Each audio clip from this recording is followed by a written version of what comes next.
एक शाम प्राची टीवी पर सीरियल देख रही होती है। तभी उसकी सास वहाँ आती है। अरे सीरियल में तो ऐसे मग्न है जैसे आज रात का खाना पड़ोसी आकर बनाएंगे। मुझे पता ही नहीं था आपने अपने बेटे की शादी पड़ोस में भी की हुई है। हैं? मतलब? मतलब इस घर में सारा काम बहू ही करती है, आप तो सिर्फ खर्राटे मारती हैं। अच्छा जी, फिलहाल तो तुम आराम फरमा रही हो, चलो जाओ, ये मेरे टीवी देखने का समय है। आहा, इसीलिए मुझे भगाया जा रहा है। सॉरी, अब तो बिल्कुल नहीं जाऊंगी। प्राची की इस बात पर दोनों सास बहू के बीच टीवी रिमोट के पीछे बच्चों जैसे छीना झपटी शुरू हो जाती है, जिसके बीच श्लोक भी काम से घर वापस आ जाता है। आज मेरी चूहे बिल्ली की जोड़ी किस बात पर झगड़ रही है? अरे तेरे बीवी मुझे टीवी ही नहीं देखने दे रही। अरे तुम्हारी मम्मी मुझे खाना बनाने के लिए फोर्स कर रही है। अरे वाह, ऐसे बेतुके रीजन पर तो बच्चे भी झगड़ा नहीं करते। अरे मुझे कुछ मत बोल, सब इसने ही शुरू किया है। हाँ हाँ, जैसे आप तो बहुत दूध की धूली है ना। अरे बस, दोनों चुप। प्राची जाओ, खाने की तैयारी करो। और माँ तुम छोड़ो, तुम्हें क्या बोलूं, शांति से अपना सीरियल देखो, मुझे दोबारा लड़ने की आवाज सुनाई नहीं देनी चाहिए। ऐसा बोलकर श्लोक वहां से चला जाता है, जिसके पीछे पीछे प्राची भी कुछ न कुछ बड़बड़ाते हुए रसोई में चली जाती है। हाँ हाँ, सासू जी को तो कुछ बोलेंगे ही नहीं, बस मुझ पर ही हुक्म चलता है, खाना बनाओ, जैसे मैं इनके घर में खाना बनाने के लिए आई हूँ।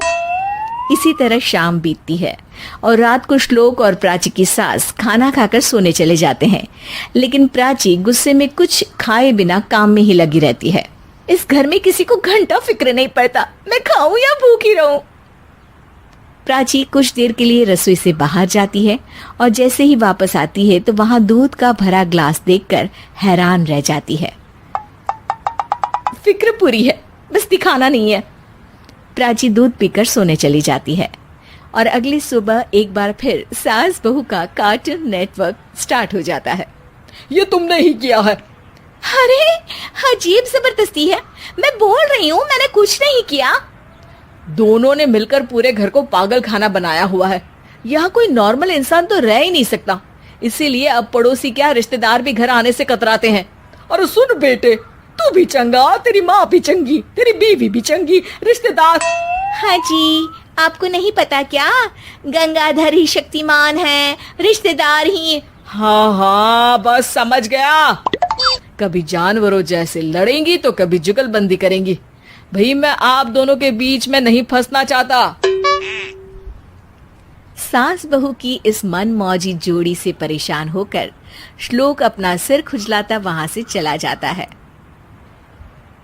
चलो अब मैं भी कीर्तन में जा रही हूँ। इस पर जैसे ही सास कमरे में अपना पर्स लेने जाती है तो वहां नाश्ते की प्लेट रखी देख मुस्कुराने लगती है और नाश्ता करके घर से बाहर निकलते हुए कुछ पैसे टेबल पर रख जाती है, जिसके कुछ देर बाद सिलेंडर वाला घर आता है। ओ मोरी मैया, मैं सिलेंडर के बारे में तो बिल्कुल भूल ही गई थी। घर खर्च के सारे पैसे भी मम्मी के पास है और श्लोक से बोला तो उल्टा 4 बात सुनाएंगे। प्राची ये सोच ही रही होती है कि अचानक उसका चेहरा चमक उठता है और वो घर में आकर इधर उधर देखने लगती है। तभी उसकी नजर टेबल पर रखे पैसों पर पड़ती है, जिन्हें वो सिलेंडर वाले को दे देती है। ये सब श्लोक देख लेता है। अच्छा बेटे, इतना बड़ा घोटाला, सबके सामने मैं तेरी दुश्मन और पीठ पीछे तेरी मेरी यारी। इस पर श्लोक एक प्लान बनाता है और शाम को सब एक साथ बैठे होने पर बोलने लगता है। माँ, तुम दोनों की बहुत लड़ाई होती है, इसलिए मैं सोच रहा हूँ कि प्राची को उसके घर छोड़ाऊं, इससे वो भी खुश रहेगी और तुम भी। अचानक श्लोक की ये बात सुनकर सास बहू शौक से उसकी तरफ देखती हैं। अरे ऐसे कैसे घर छोड़ाओगे, मुझे कहीं नहीं जाना। अरे तुमने बोला नहीं पर मैंने सुन लिया, तुम्हें मम्मी के साथ रहना अच्छा नहीं लगता, मुझे पता है।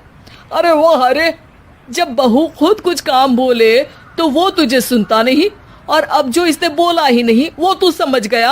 जब उसे नहीं जाना तो फिर जबरदस्ती क्यों कर रहा है? अच्छा, फिर आपको मौसी के घर छोड़ाता हूँ, बस अब आप दोनों एक घर में एक छत के नीचे नहीं रह सकती। मैं इस टॉम एंड जेरी की जोड़ी को और नहीं झेल सकता। है? ऐसे कैसे नहीं रह सकते? तुम्हें इतनी दिक्कत है तो तुम्हारा बोरिया बिस्तर पैक कर देती हूँ, लेकिन मम्मी जी कहीं नहीं जाएंगी। बिल्कुल यही सुनना था मुझे। अगर दोनों में इतना ही प्यार है फिर हर वक्त ये लड़ाई का नाटक क्यों करती हो? देखा मैंने कैसे माँ किचन में दूध रखती है और तुम उनके लिए कमरे में नाश्ता रखती हो, और कैसे वो पहले ही तुम्हारी दिक्कत समझकर घर में पैसे रखकर बाहर जाती है। अरे भाई, इतना ड्रामा तो डेली सोप में भी नहीं होता जितना तुम दोनों ने इस घर में फैलाया हुआ है। तू हमें टॉम एंड जेरी बोलता है ना, तो याद कर वो दोनों भी एक दूसरे को बाहर वालों की बुरी नजर से बचाने के लिए हमेशा सबके सामने लड़ते थे, लेकिन अकेले में दिक्कत के समय मदद भी तो करते थे। बस हमारा रिश्ता भी कुछ ऐसा ही है। और वैसे भी अगर सास बहू में तू मैं नहीं होती तो दुनिया वालों को कहानियां कैसे मिलेंगी?